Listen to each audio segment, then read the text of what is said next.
हमारे थोड़ा 2 मिनट पीछे ही है यार, कंबल भी है थोड़ा या पीछे चले तो उसमें आ रहे हैं, बोले कुछ चलो वापस करते हैं सीधी धीरे के कराइला हो ना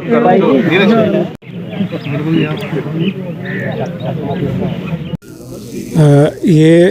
लगभग पिछले 1 साल से बीएसएफ ने सीमा पर पूरी तैनाती रखी है और कोई ऐसी घटना नोटिस में नहीं आई थी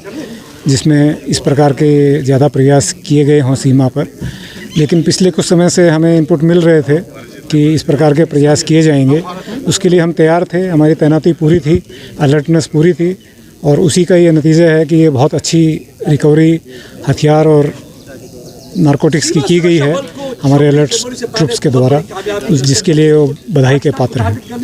सर पहले भी कोई 2 दिन में पहले इन्होंने जो नापाक हरकत थी पाकिस्तान की, उन्होंने ड्रोन के ज़रिए की, कहीं हथियार फेंकने की कोशिश की, कहीं कुछ मिलेगा, फिर भी हमारी जो सुरक्षा बल हैं उन्होंने उनको नाकामयाब किया उनके मनसूबों को। तो क्या कहने के जो ड्रोन उनको भेजने का क्या मकसद होगा?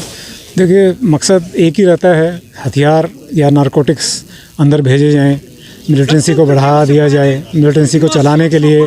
नारकोटिक्स के थ्रू पैसा जुटाया जाए, तो यही प्रयास रहता है। लेकिन हम पूरी तरह से तैयार हैं और इस प्रकार के जो भी प्रयास होंगे उनको मुझे पूरा विश्वास है हम विफल कर पाएंगे।